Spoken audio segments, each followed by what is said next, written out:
Baiklah Bapak Ibu, saya akan melakukan pembahasan sebagai hasil dari Indek AKM Angkatan ke-11.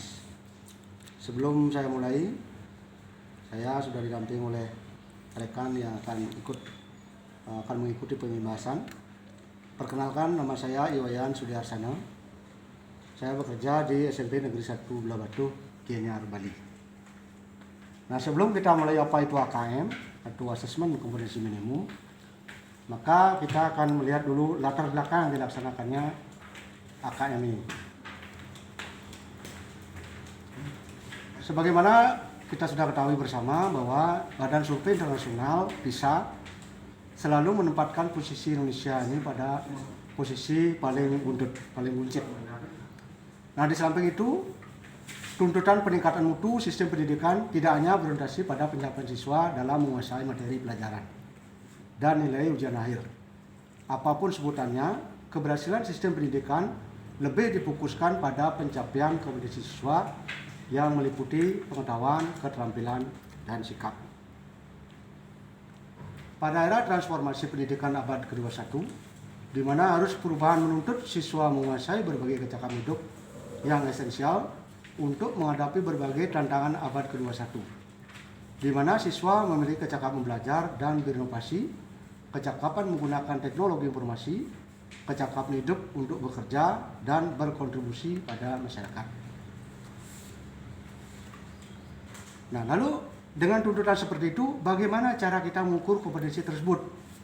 Nah, pemerintah lewat Kementerian Pendidikan sudah merancang suatu alat yang kita sebut dengan asesmen nasional. Jadi, bagaimana mengukur keberhasilan tersebut? Yaitu dengan menggunakan asesmen nasional. Asesmen nasional diberlakukan sebagai alat ukur untuk mengetahui pencapaian kompetensi yang harus dikuasai oleh siswa.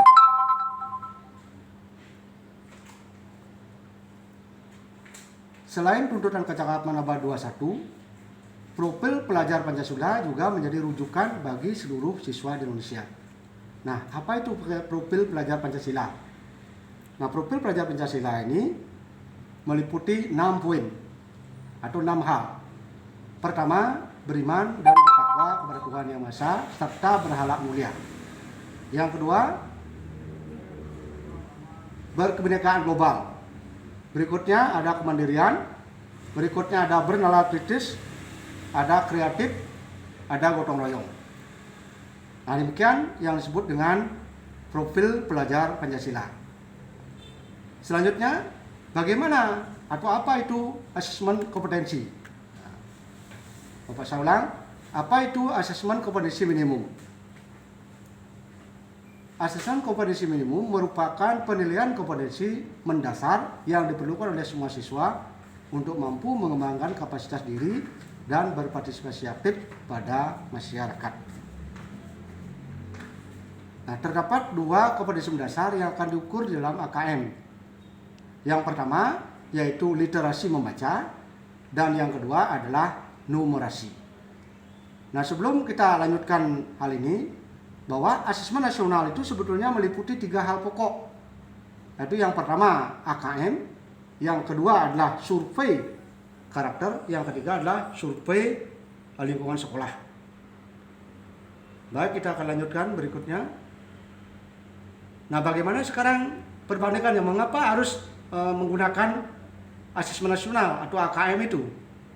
Kita akan bandingkan sekarang dengan ujian nasional yang sudah kita laksanakan beberapa tahun sebelumnya.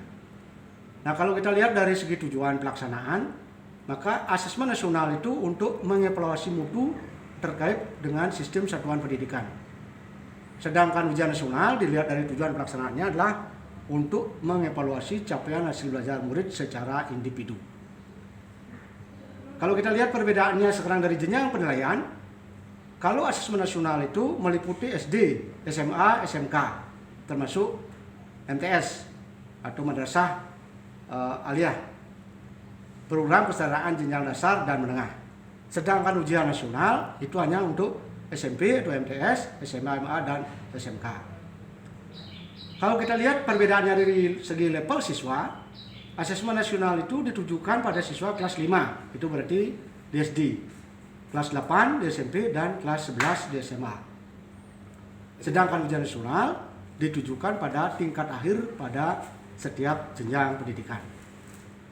Nah, kriteria berikutnya atau perbandingan berikutnya adalah kalau kita lihat dari subjek siswa. Kalau asesmen nasional, subjek siswanya berupa survei, yaitu siswa dipilih secara acak untuk mengikuti asesmen nasional. Sedangkan kalau di ujian nasional dilakukan dengan sensus, artinya semua siswa mengikuti ujian nasional. Perbedaan berikutnya adalah model soal. Kalau di asesmen nasional, model soalnya meliputi pilihan ganda menjodohkan, ada berikutnya adalah isian singkat dan uraian. Sedangkan di ujian nasional itu adalah pilihan ganda dan isian singkat. Itu kalau kita lihat dari segi model soal. Kemudian kalau dilihat dari segi sasaran penilaian, asesmen nasional itu kompetensi literasi, numerasi, dan karakter, serta kualitas dan iklim satuan pendidikan yang mendukung pembelajaran. Sedangkan ujian nasional dilihat di sasaran penilaiannya adalah penguasaan terhadap mata pelajaran. Nah, perbedaan terakhir atau perbandingan terakhir dari asesmen nasional dengan ujian nasional itu adalah dilihat dari metode penilaian. Kalau metode penilaiannya di asesmen nasional menggunakan komputer, multi-state adaptive testing ya, atau yang disingkat dengan MSAT.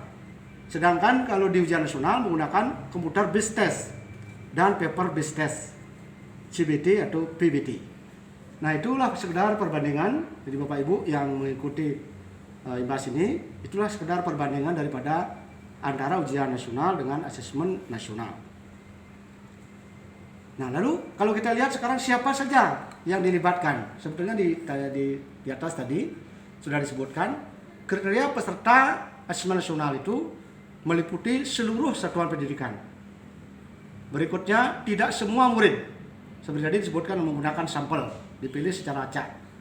Nah, kemudian berikutnya diambil dari kelas 5, 8, dan 11. Kemudian berikutnya, kriteria pesertanya adalah setiap peserta mengerjakan tes literasi membaca, tes literasi numerasi, survei karakter, dan survei lingkungan belajar. Nah, itu kalau kita lihat kriteria pesertanya. Nah, terakhir, bagaimana dengan jadwal pelaksanaannya? Kalau kita lihat dari segi jenjang SD, maka jadwal pelaksanaan hari pertama meliputi tes literasi 75 menit, kemudian survei karakter 20 menit. Sedangkan hari kedua meliputi tes numerasi 75 menit, survei lingkungan belajar 20 menit. Nah, untuk SMP dan SMA atau MTS, SMK, dan MA, maka hari pertama tes yang akan diberikan meliputi tes literasi 90 menit, survei karakter 30 menit. Sedangkan hari kedua, tes numerasinya 90 menit dan tes survei lingkungan belajar selama 30 menit.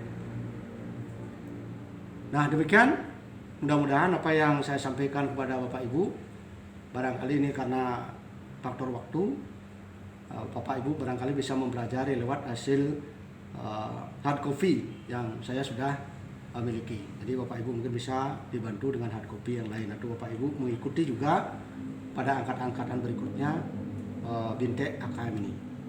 Akhirnya saya ucapkan terima kasih atas perhatiannya. Barangkali ada hal-hal yang tertinggal, mungkin kita bisa bicarakan di lain waktu. Terima kasih dan selamat siang.